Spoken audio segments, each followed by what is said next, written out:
have two small children. We have a 5-year-old and a 9-year-old. And we're dual working household, both my husband and I. And so we're doing that juggling act of, okay, you're on, I'm going, okay, now we switch and I'll be home at this time. And what are they doing? And trying to just balance all of the things without the typical schedule of summer camps and school and enrichments and those kinds of things. So it's definitely interesting. Yeah. I empathize with you and so many of the parents out there that are doing the best they can day in and day out during this time, and making choices to protect your family and your community members.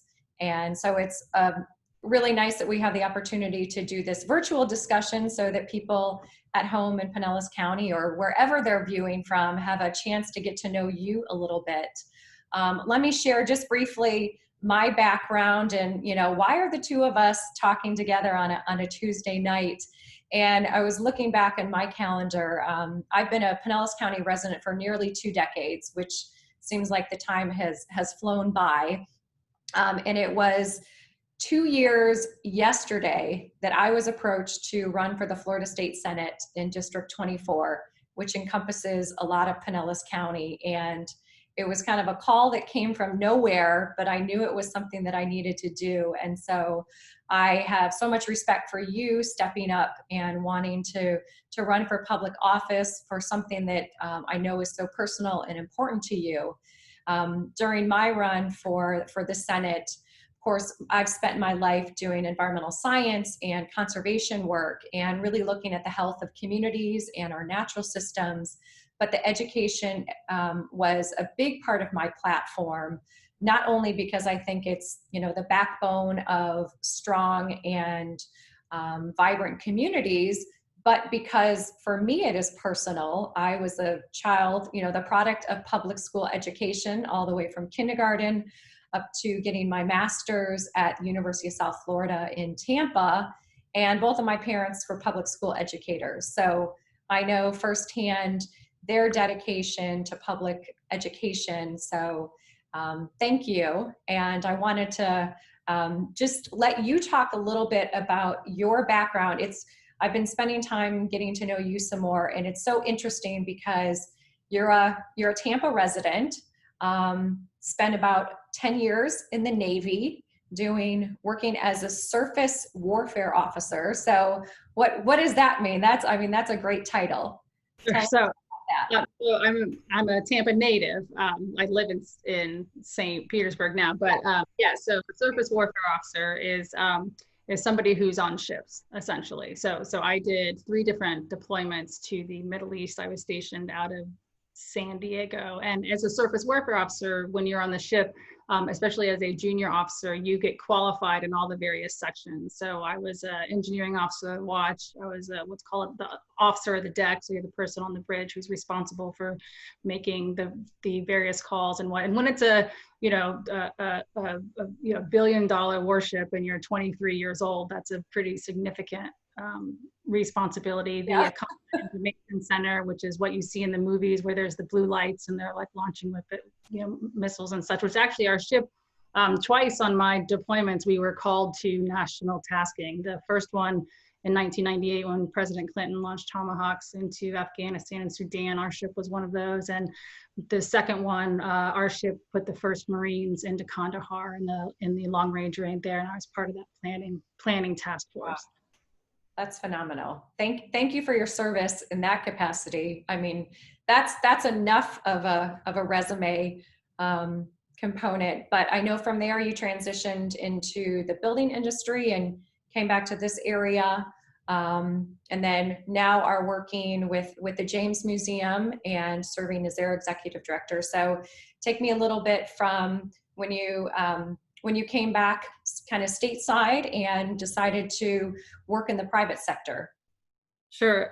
So I got out of the Navy and came back home to Tampa, and I went to work for a company called Beck, which is a large commercial general construction company. And I earned my general contractor's license while I was with them, as well as my MBA. so if you've ever flown, if anyone's ever flown Southwest Airlines in the last 15 years or so, that was one of my projects while I was with them, that airside sea terminal.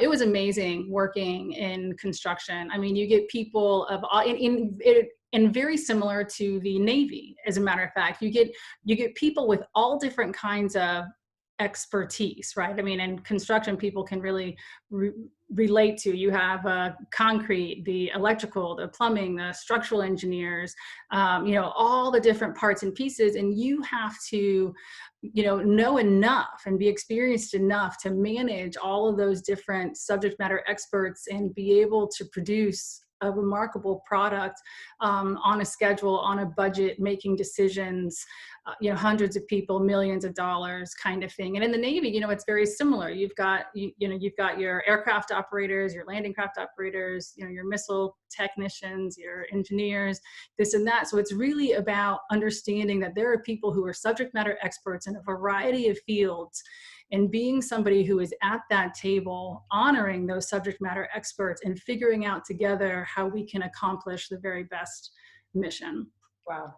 So so the construction piece, great fun, and then my most recent project in that I was the project director for Tom and Mary James of Raymond James, who built the James Museum of Western Wildlife Art in downtown St. Petersburg, and they hired me as their project director, which meant I was responsible for hiring, managing all architecture, construction, budget, schedules for this, safety, everything for this $65 million project in downtown St. Petersburg. And then about a year after the museum opened, Tom James called me and asked me if I would consider being the museum director. So that's yet another another career. And, of course, well, how would you do that? And, and I even said to him, what are your thoughts on this? What made you ask me to do this? And he said, well, you have good common sense, you have good business sense, and you're good with people. As far as I'm concerned, you can lead anywhere. So I'd really appreciate if you would come here and lead at the James Museum. And it's been amazing. We've got a great team. I have a leadership team of 7 people, again, various subject matter expertise, marketing, art, education, visitor experience, all the different things. And I love the leadership aspect of being a member of a team to kind of figure out how it all best works together to thrive. Mm-hmm. Well, it sounds like there's so many components of that you need to be an effective school board member, because you're dealing with maybe not the military or an organization like the museum, but even on a bigger scale. I know that the Pinellas County Schools is one of the largest employers in our county, got a budget of about $1.5 billion, and I think is one of the largest landowners in the county. So how do some of those skills that you had from the military and your private background, how does that translate to a role in the school board? Yeah, so that is some of that information that you just shared, Lindsay, is some of the information that I try to share with people. What is the school board? I think a lot of people don't necessarily know, and you're right. It's a $1.5 billion budget, largest landholder, largest employer. And our annual utility bill is around $24 million. Wow. So there are only 26 districts in the whole country that are larger than our district. So I think understanding that size is important. And I think the other thing is, we work in education, yes, but we also work in mental health, juvenile justice, poverty, exceptional student education, school safety. There's a whole range of areas. So similarly, there's all these different subject matter experts in all these different areas that you have to understand, trust, learn, figure out how they all work together, and be able to make decisions and do assessments in order for things to thrive. Mm-hmm. So I do see a really strong parallel. And then, of course, I think another parallel, especially with the military side, is it's a tax-funded, large public tax funded organization that we need to work really well. Mm-hmm. Right? I mean, we need our military to be strong, and we need our public education system to be exceptional. I mean, if you think about it, of course, the students who we are educating today are the military, the workforce, the communities, the families, of tomorrow. I mean, it's a national security and economic security issue that we do this public education thing really well. There are 2.8 million students in the state of Florida in public education. Wow. We need to do this really well. It isn't enough to have a few good programs here and there and be able to hold up this one kind of shiny apple school and say that this is it.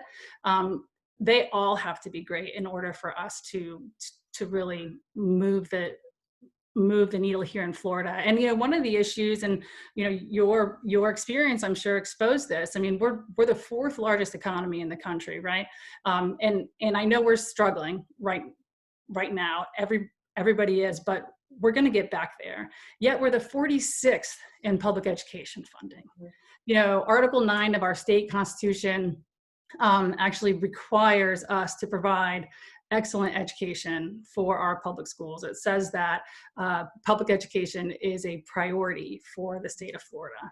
And so that is something that I would like to talk about, and then I would like to make sure we understand is a priority, and what kind of funding and what kinds of things that we need to be doing to be providing that excellent system of free public schools that our state constitution talks about. Yeah, excellent.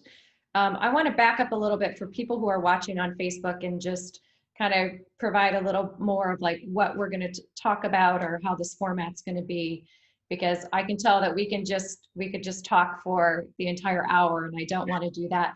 I do have some questions for you, but I want people to know that you can ask questions in the chat box and I will get to them, and we'll try to make this a real community conversation and allow you to ask those burning questions that you might have. I know that something that is top of mind for parents everywhere is what's going to happen in the fall, which really the fall in Florida is really the summer still, but just in a matter of weeks, we're going to be starting school again. I know that there are three options for parents, whether that's in-person school, whether that's virtual schools through my Pinellas County schools, and then the Florida virtual school. So what do those things mean, and what are opportunities for parents now? Because I think there was an important deadline that just passed. So kind of where are we in terms of those options and opportunities? Yeah. So you're right. There are three options. In person, at school. It's called my PCS online, and then the other one is called Pinellas Virtual. And there is a difference in between those last two. So the My PCS online one, you stay connected to your school. You actually, your child will have a teacher who's live on the computer with them, and you stay connected with your school. For instance, if you're in one of the choice programs where you had the lottery, you would keep your seat at your choice school, and you would work with other students and teachers that are at your school. Now, it also has a set schedule in the day, and it has live instruction throughout. Whereas the Pinellas virtual one is a little more, it doesn't have a set schedule. You can do it in the evening if you need to. It's got some more flexibility there. I would also mention there is a funding differential that I think is important to know. Pinellas County Schools would actually lose $2,400 per student that chooses Pinellas virtual over the My PCS online or in schools. Yes, you're right. Yesterday was the deadline for families to go online and submit which choice, but as we saw today, I think there's still thousands of families who haven't gotten through that system, and so they're still working that out. So that's one of the things, is people choosing. We also saw today, it was reported that about 60% of families so far have chosen virtual. Be interesting to see how that continues to shake out. Tonight, actually, right now, is an important thing that's happening. We had already scheduled this, of course, but there's a school board meeting happening. And one of the things that they are talking about a week or so ago, we heard that Dr. Grego, our superintendent of schools, had recommended pushing our school start date back from August 12th to August 24th, in order to allow schools, teachers, administrators, families to just further prepare and be ready for the opening of schools. They took into account in the plan, each classroom has distancing, requirements, kids, teachers have to wear masks. There's a variety of items in place. I think, it's interesting, and every family is experiencing something different right now, and every family has to make the choice that's right for themselves. As I think about it, as I assess our current situation in this COVID time, I think about health, learning, and funding. Health, to me, has to be the first and foremost. As we've seen the cases in Pinellas County rising, we have to keep our eye on that. The really difficult thing in these situations is that things are changing. A couple of weeks from now could look very different than it does today, just like a month ago looked very different than it does today. And I think one of the most important characteristics of leadership and of anybody right now, that includes in our families, is this nimble ability to take in new information and make new decisions. And people call it, oh, well, you've changed your mind. The conditions have changed. And so you have to routinely respond to conditions on the ground. And so I think that's a very challenging nature. However, back to health, it has been going up. Second, learning loss is real. It's real. And I think everyone would agree that learning in a classroom environment is the best way to learn. And the virtual isn't as good. I think it was amazing the way Pinellas County Schools in the spring, they closed, and 2 weeks later up with some kind of virtual option. Was it awesome? I didn't think so, but they got something going. And what I do know, I've talked with them that over the summer and since then, they have been working really hard on making virtual a much more rigorous experience. And so I think that will be better. But that said, there are a lot of families that are going to have significant learning loss, and we have to pay attention to that. The last thing is funding. I'm concerned. I mean, the state this year has said that all counties will receive the same funding that they received last year based on these student counts, which is great. But what's going to happen next year, right? I mean, we all know that tax revenues in the county and the state are down. This is where we receive education funding, so something. And so making those kinds of decisions around the different budget impact to all those different areas across our education spectrum, that there's a lot of work to be done over the next couple of years. So even though whoever is successful in this race doesn't actually take this seat until November, there will still be a lot of work to do, and I would value having a seat at that table. Yeah. So I know there's two other candidates in the race. You're running for a district-wide position. Back up just a little bit, and the other two candidates do have experience as classroom teachers. You have more of a, as we talked about, really strong military and private sector background, arts, education. How did you get inspired? What made you want to run for the school board? So I got actively involved in public education a little more than 5 years ago when my own children were coming of age for school. As I was going through that experience, I came to know the quagmire that is school choice, and I saw significant inequities in our educational options. And so the fact that a child would need to win the lottery or win a voucher to be able to have an opportunity and an excellent education seems radically incorrect to me. And I'm somebody who recognizes something in the public sphere. I've always participated in the public sphere, and I get involved. Our son had been at a private preschool, and every day I would drive past our local elementary school. And when kids are young in St. Pete, I don't know how many people are on, or parents or not or whatnot, but there's this whole, it's like as soon as your child is born, people ask you where they're going to go to school. And I just thought, I don't understand that, because I, like you, I grew up going to K-12. I grew up going to, I would say, my zone school, but I was bused during integration in Tampa. And I think that that was a highly informative time. I'm very glad of my parents for choosing to keep me in the system and going to the schools that I was bused to during that time. So I wanted my children also, you go to public school. That's what you do. And if you think it can be better, if we think there are challenges in our schools, or if we think that they can be better, then it's up to us to get involved.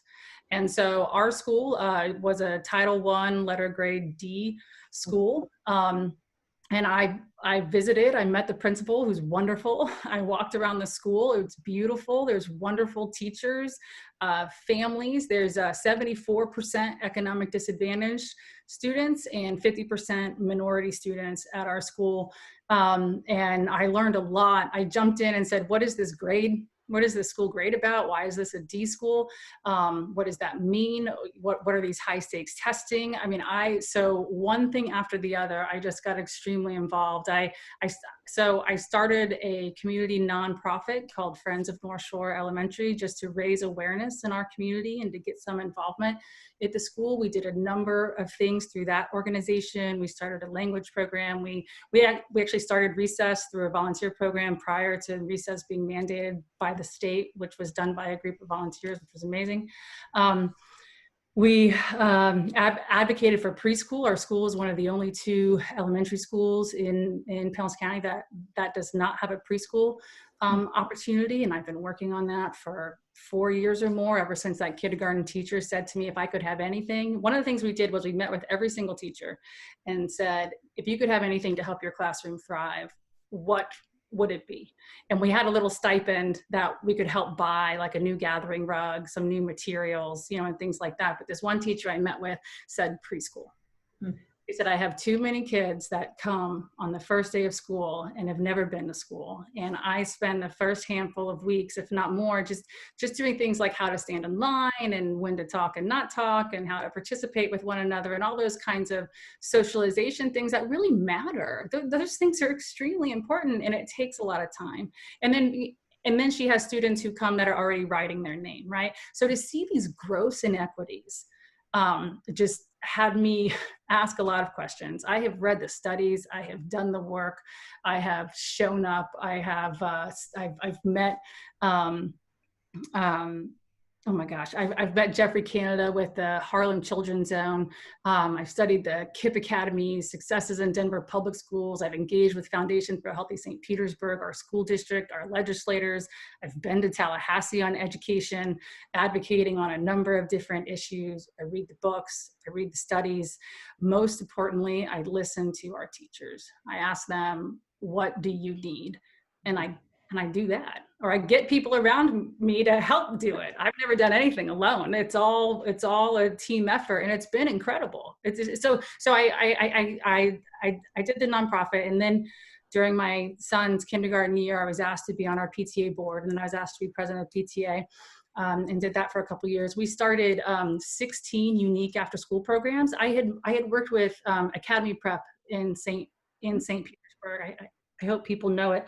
One of the most amazing things that they do, that they're successful at there, is they impact the cycle of poverty. And I met with them and asked them how. What are the key things you you do. And they said it's two things. One is the ratio of counselors, of school counselors to students is 1 per 100. They know their students, they visit their homes, they know what's going on in their families and can therefore be in touch with the teachers and collaborate. And then two is their extended learning day with enrichments, not with math drills and high stakes testing or all that kind of pressure, but with enrichments, with things that other parents drive their kids around after school because they know it's good for their growth. So we at North Shore, I couldn't hire new counselors, but we now have 16 unique after-school programs: Spanish, soccer, yoga, dance, garden club, lyrics, coding, makerspace. It's amazing, and they're scholarship for students, and then we provided transportation home. I think one of the things I'm most proud of and I'm most committed to in public education is providing access, is consistently identifying the barriers that keep some families and some children from being able to participate in various programs, and try to identify those barriers and break them down. So, how do we get the voices at the table in the PTA meetings, right? I mean, I noticed we only had like 4 public meetings a year. We made them monthly. And then we said, well, people still aren't coming. Now what? Let's make sure people know that they can bring their kids. Bring your kids. It's a PTA meeting, But if you have something to share, come. And then we said, okay, well, what now? We want more voices. We went to food. We provide food at our PTA meetings. And then we said, what about now? How about more? We took our meetings offsite, because is the fact, we took one of them offsite. And I think, and there's more and more work to do there, because there's really valid, important conversations to be had around what the people around the table look like, what their circumstances are, and all of that. I mean, I am extremely committed to the fact that the next 100 years in America are going to be what we all make them. And they will be years that we can be proud of when we start to educate our Black and brown children the way we have our white children. And so that's something that I've been extremely committed to. There are a number of other programs at North Shore. We started a teacher professional development stipend, as well as classroom supplies. Of course, we had to fundraise for all of this. And then that's a different conversation about how do you do that on a county level. And I'm happy to have that conversation. We started a number of sustainability programs, which I would love to share with you. I got the Sierra Club endorsement, but there's a reason why, because we've done a number of different pilot programs. We have a school garden program that does science classes. We have a pilot composting program. We are working on the farm to school work. We are trying to do a pilot LED program, just a number of other things on the sustainability front. As the largest landholder in Pinellas County, we could make some real gains. If we would commit to this work. And that's something we have a parent who's super involved, Dr. Dan Huber. I don't know if you know him, but we have proposed starting a sustainability task force for Pinellas County schools. So a number of other things. I've been involved. Yes, you're right. I've not stood in the classroom. I guess I do for the days when the Great American Teaching, but I certainly wouldn't say that. What I do is I listen to our teachers. They are the subject matter experts. I will never sit there and tell everybody that I'm the subject matter expert when it comes to, but you know what, a classroom teacher, who's the subject matter expert on mental health, on poverty, on juvenile justice, there are a number, on food and nutrition, on sustainability. There are a number of issues that Pinellas County Schools deals with in this kind of scale. And so I do believe that with the work that I've done and what I've learned from people, I'm certainly not starting from zero. I can tell you that. Yeah. Well, thank you for sharing some of those personal experiences and the what you've done with North Shore.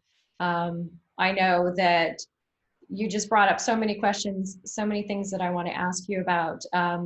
You are, in a sense, a teacher, I know we have one thing in common, is that we are both yoga instructors. So I teach at the Body Electric. I know you've done classes in the community, and there's more of a focus on mental health and wellness, and whether people are yogis or take that and think that's a serious practice. Are there ways that you think that your yoga practice or your experience with that can translate into providing healthier options for children who are struggling, whether it's with the pandemic or with some of the inequities? Does that have a role in our public schools, something like that? So I want to mention that for me, I've been practicing yoga for about 18 years now, actually since I got back from my last deployment while I was in the Navy. I never really quite put that together. Mm-hmm.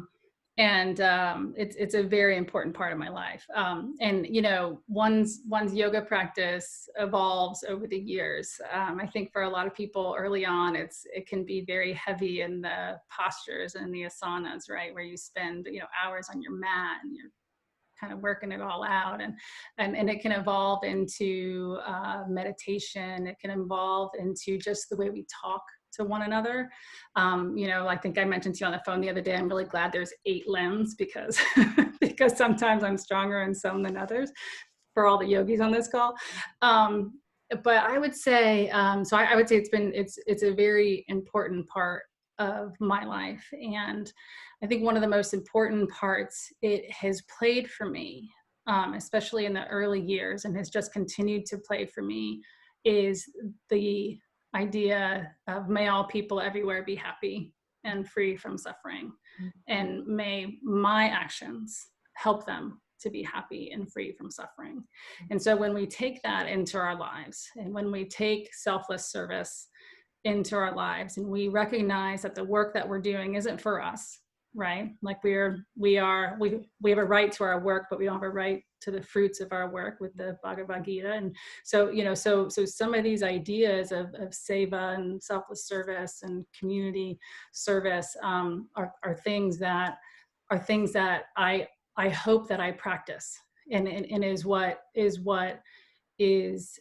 in me, and that I hope that I'm sharing with the world. And then just being able to use whatever skills, whatever these other tangible skill sets along the way that I've sort of picked up to then turn around.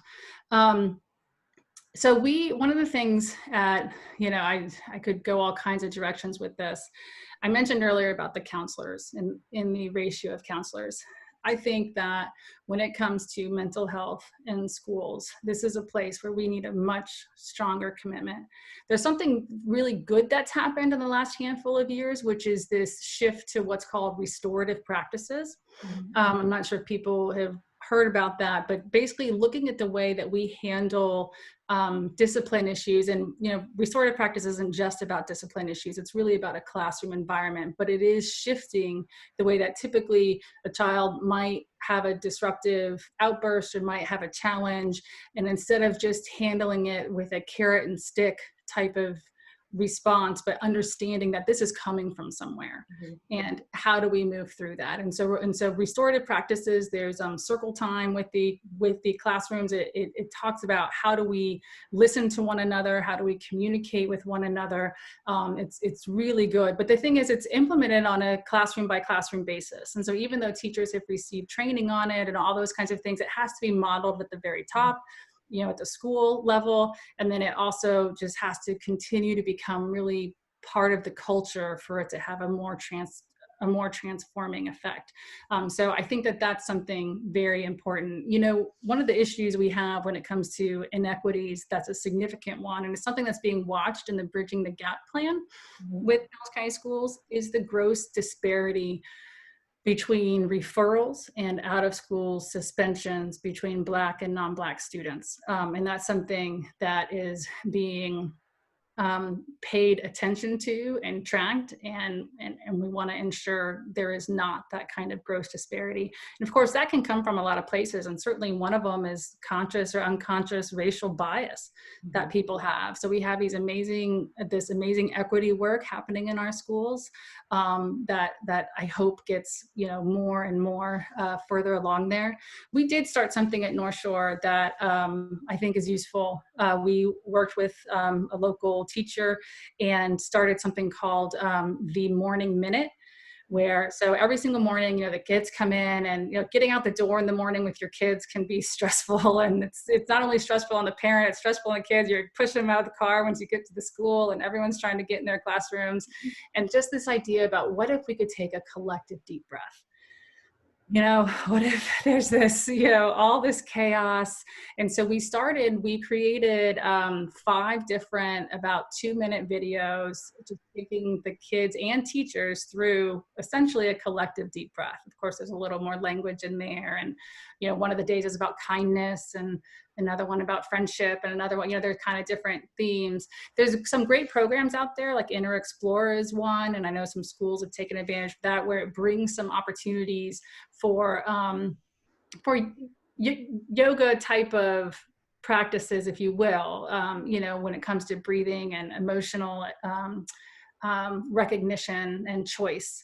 I think empowering people with choice to realize that what we say, every word that we say, every action that we take is a choice, and you can ultimately get to where the way you feel is a choice, right?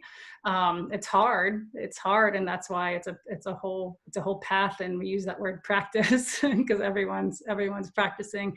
But I do think that there are a number of principles that I'm informed by from my experience, and certainly on the health and food part too. We have to do better. We have to do better. I know that cost is obviously a driving issue. These are, again, taxpayer funds. It is a lot of them, and you have to decide where you're putting that money and how. And so how do we address the market when it comes to foods, and the fact that sometimes it's the lower cost foods that are the lower quality foods, but we also know that the way we sustain our bodies impacts the way our minds and everything else works. So it's an extremely important role to play as well. Physical movement, physical health, mental health. It's all of it. It's all there. So I want to tie that into going back to the budget a little bit. The Pinellas County schools, as well as schools around the state, are going to have to make some tough choices. Our state budget has decreased due to the pandemic and decrease in tax revenue. As we know, the governor already made about $1 billion in vetoes, and it's likely that there's more of those that are going to come. With school safety and the requirements under things like the Marjorie Stoneman Douglas Act, that, as well as increased need to keep our students safe on a health perspective, whether that's upgrading the cleaning procedures or having this new virtual technology, that none of that stuff is free. And as you mentioned, Pinellas County had to take the time to go to virtual to adapt to that. So the idea of these unfunded mandates that are coming down from the state, looking at some of these really critical and pressing priorities. How do you think things like arts education and even physical education, recess, some of those things that may seem like extras that you and I know are so important to our health and well-being, and the ability for us to learn and be respectful, whether it's students or members of society.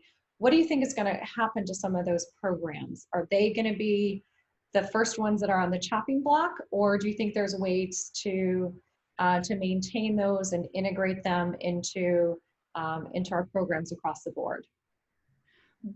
We absolutely have to maintain them and integrate them. As you said, they are not extras.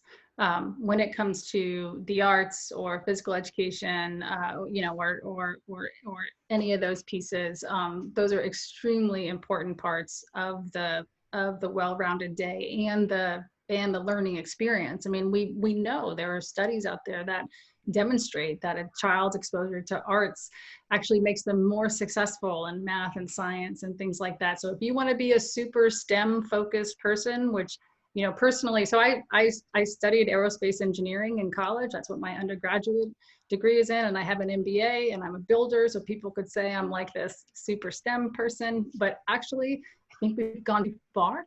I think we've been this highly data focused, data driven for the last 2 or 3 decades, ever since kind of TQM, TQL in the 80s came out, and everyone got really driven around data. And well, STEM is the most important 21st century skill. If you ask me what the most important 21st century skill is, I think it's the way we talk to one another. I think it's the way we listen and the way we learn and the way we collaborate and how we speak and the kinds of things that we put into the world. I think if we can help our children, you know, learn how to listen to each other and collaborate and come up with ideas and what it feels like to disagree and do that well, because we are going to disagree. And so, you know, it's one thing to be able to speak well when everybody's on the same page, but what do you do when you disagree? What does that look like? And how do you find common ground?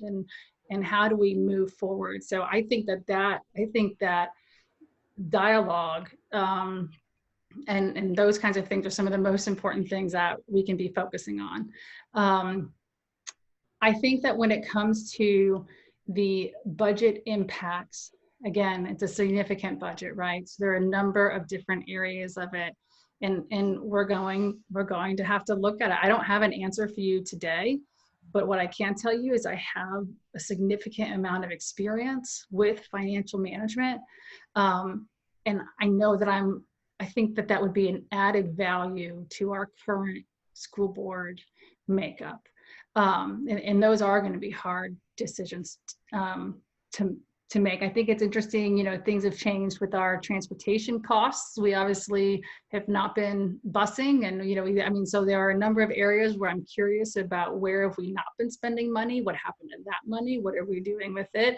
What are we going to do with capital outlay dollars? You know, maybe some of those capital projects have to wait. Maybe, you know, so I think that there's a number of moving pieces there, and I'm somebody who can understand that and ask the questions and help make those kinds of decisions and help advocate. I think, you know, I have done this, you know, when it came to the Marjorie Stoneman Douglas Act, that is something that I got very involved in because of the way it immediately impacted our schools. So I called Senator Brandis, as a matter of fact, and I went to Tallahassee. I met with our sheriff to discuss it and a number of other things. And we were supposed to be showing videos on a monthly basis to our elementary school students, and that stopped. Because I got to know the head of safety at Pinellas County Schools. I met with the sheriff, I called Brandis, you know, all of these different things. And again, other parents saying this is a problem, and just seeing that there's a problem and how do we navigate to get there and not being afraid to do it.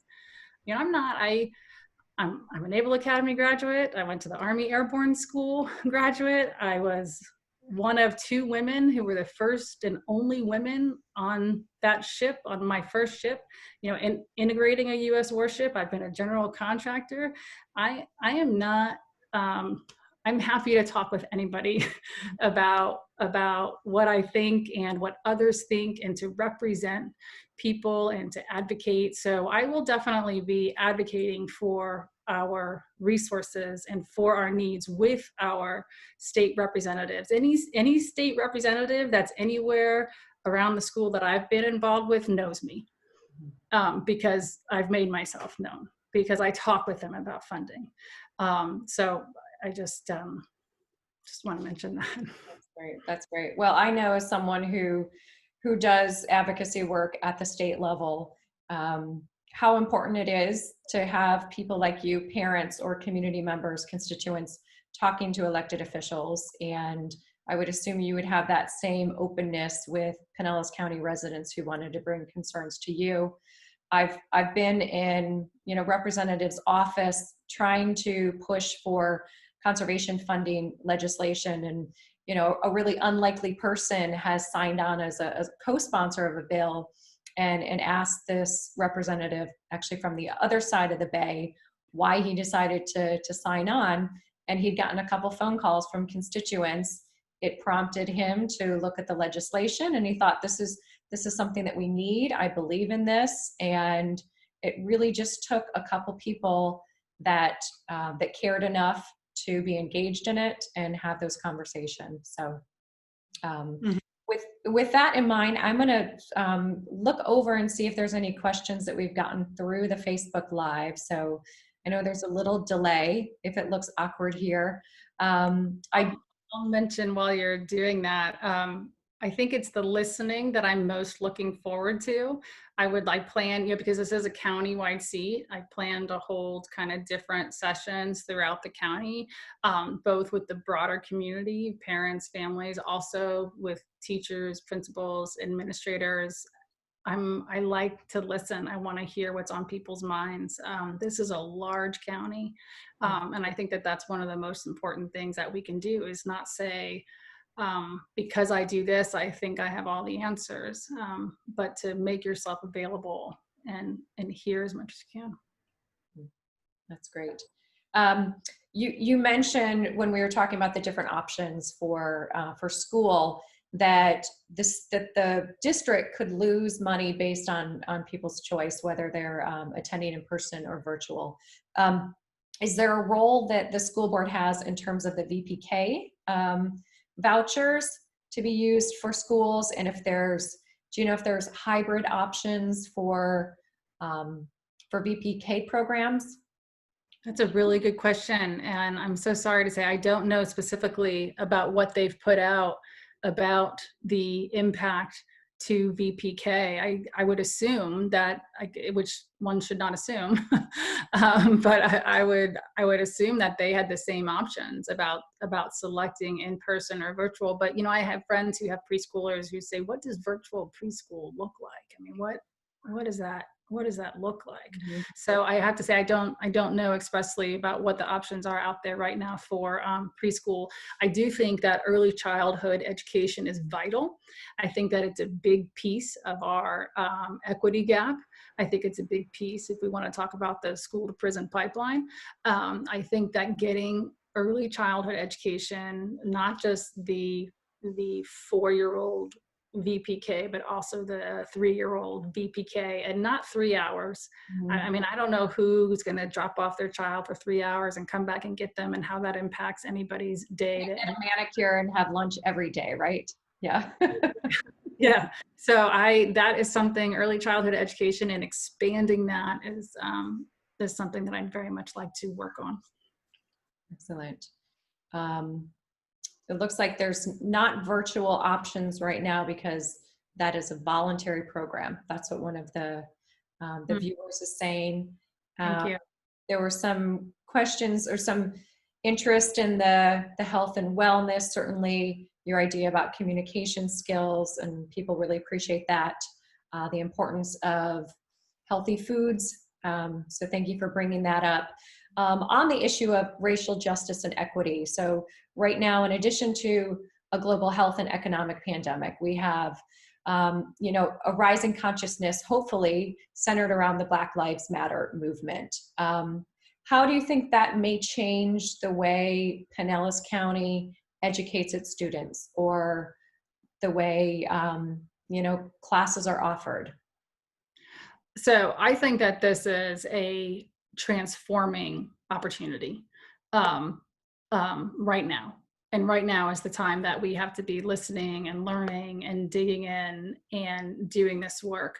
What is the outcome of that? I think that there are a number of pieces that can be an outcome. And again, I know there's been some work done. There's been some work, back in 2016, Pinellas County Schools was acknowledging the racial divide directly when they started their Bridging Their Gap plan, which is focused on closing the achievement gap between Black and non-Black students. There are 6 goals in that plan. 2 of them are kind of just, measuring outcomes, but 4 of them are looking at the advanced coursework. The piece I mentioned earlier around discipline and inequitable discipline, ESE, identification, and also minority hiring and retention. I think we can do more. I think, like I mentioned earlier, the early childhood education, if you read this study that came out by Georgetown University last year called Born to Win, Schooled to Lose, it demonstrates that 74% of kindergartners in the top socioeconomic status quartile are already at above average math, again, in kindergarten when they're 5. But in the lower SES, or socioeconomic status quartile, only 26% are in that above average math. So again, that early childhood education piece is vital. I think, certainly wraparound social and community services matter. I think we've really got to today, right now, in the light of everything that's going on, double down on our training when it comes to racial bias. And we also have to double down on the lack of culturally inclusive material and experiences in our school. Look at the role of police in our schools, and again, look at that disproportionate assignment of behavioral and learning challenges. When we talk about teaching history, I mean, this is a really important topic right now. When we talk about what is American history and how are we teaching it and what kinds of things are we pulling into it. As somebody who's involved with a Western museum, I'm very familiar with the National Museum of the American Indian, which is part of this Smithsonian group of museums up in Washington, D.C. And for instance, they provide remarkable content around the real full story of the Native American experience here in the United States. And there are things that our kids do not learn about in school about that experience that are powerful and important, and we need to know about our history. Certainly we can talk about the 1619 Project that the New York Times Magazine has started. And so this is an area that we have great improvement to make. And what I don't want to have happen is to have this moment pass and Pinellas County Schools not to do the kinds of things that we can do to, like I said earlier, make sure that we are educating our Black and brown children the way we have our white children. Thank you for that commitment, Laura. I know in the environmental realm and probably along other sectors, you say you don't let opportunities pass, and sometimes those opportunities come to us in very painful situations, whether it's toxic spills or oil spills, whether it's things that really show the inequities in terms of income and access. So I think it is so critical that we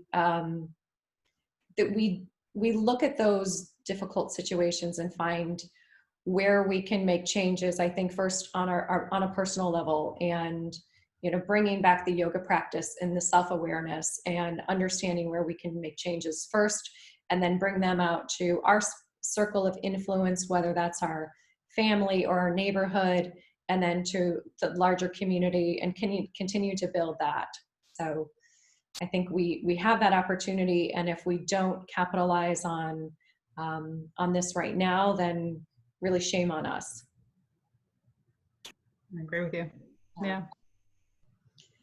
Well, gosh, I feel like this time is going by so quickly. It's been such a pleasure talking really and listening to you, Laura. As a school board, there's 7 people on the school board, and I believe it's majority vote. What are some skills or some things that you would bring if there's an issue that you're really passionate about? How would you try and work to find consensus or collaboration on tough issues? So I think I know earlier when we were talking about all the different team environments I've been in, whether it's around the planning the long range raid into Kandahar or planning the construction of the Southwest Terminal, planning various things, all of these things are a team of people that are having to work together. just from my whole life, being a member of a team. Currently I'm responsible for, our team at the museum. We have a board of directors, that is part of that organization as well. And so I feel like I've had a lot of great experience. I've sat on a number of boards. I feel like I have a lot of really strong experience of being one of a number of people around a table that has to assess a certain situation. For instance, at the museum, we had to close because of coronavirus, of course. And then we had to assess the situation. We had to figure out about our people and our costs. And then we had to choose about whether to reopen and what that looked like. And are we doing temperatures and masks, and how is it? So all of that, all of those pieces that I am involved in on a regular basis, having to work with people to assess the information, to make these decisions, to find out what they think, to share what I think, and to collaborate the very best we can. I think that, when it comes to the 7 of us, people are probably going to have pretty strong opinions one way or the other on certain things.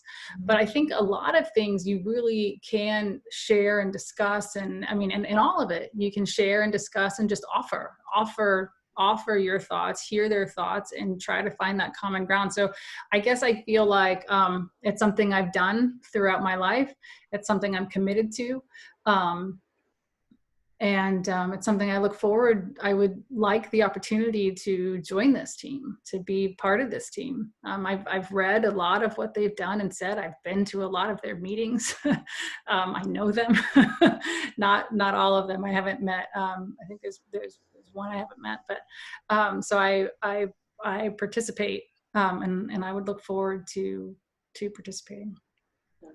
So that's a great segue. If there's people who want to participate in your campaign or know more or get involved, what type of opportunities do you have for them? What are the big deadlines coming up? So people are voting right now. The primary election is on August 18th, which is, I guess, just about 3 weeks away now, 3 weeks from today, actually. But this year, Pinellas County broke a record on the number of vote by mail ballots. 326,000 vote by mail ballots were sent out. I think they've received about 50,000 back already. So people are voting right now. So in whatever way and whomever you support, now is the time. Now is the time to text or email or Facebook or whatever your thing is. And by the way, I'm sorry, I'm not great at Facebook. I know a lot of people are really good at it and have told me I need to be more active on there. I'd like to say I'll try, but I'll try. Yeah. But get out there and please ask people to vote. And again, and then on the 18th is the actual primary. And the way that works is in the primary, if one person is successful in achieving 50% plus one vote, then it's done. If not, then the top 2, and there's 3 of us in this race, the top 2 candidates will go on to the general election. Certainly we have yard signs, t-shirts, you can make phone calls. There's all kinds of way to volunteer. If you're curious about more of my stances on a number of different issues, you can look at the website. It's votelaurahine.com. I still feel uncomfortable saying that. But you can look at all the different things on there and read more. And you can also get in touch with us through there or join our Facebook page, send a message on the Facebook page, and we will be in touch. But I would love your help. I would love your support. This is difficult. I mean, Lindsay, you did this. You ran for office. It's complicated. It's inspiring. I'm excited to be doing it because I care so much about public education, and I really do believe that this is the next best use of my experience and skills to serve our children and families. So if you believe that, I'd love to have your help and have your support. Well, thank you, Laura. I think we'll end it at that, unless you have any other closing remarks, things that you need people to know. I think I feel like I've said it all. I mean, as a parent with my 2 young children in public schools, I've shown up, I've listened, I've worked, I've learned a great deal. I know and I've advocated around all the issues of today. Um, I am committed to Falls County Schools shifting from this database mindset to a strengths-based whole child mindset that restores the love of teaching and the love of learning. I don't think we ever got to my feelings around teacher autonomy and thriving teachers equal thriving classrooms. I just, that is where we're really going to make a difference, to keep that love of learning and curiosity. As a veteran, I feel like I've demonstrated my commitment to public service. As an executive, I have experience with complex systems of scale. And as a parent with my kids in school, I will not settle for less than excellence in all of our schools. So again, I ask for your support, Lindsay. It's been so awesome talking with you. I would love to learn more from you over the years, and it's been great to get to know you through this. Thank you for taking this time, and everyone who's watching. You're welcome. I guess we'll close with namaste. Yeah. Thank you so much, Laura. And this Facebook video will be on your page so people can come back to it and share it. Please reach out to Laura's campaign if you're interested in getting involved. Make sure you vote August 18th. All right. Thank you. Thank you.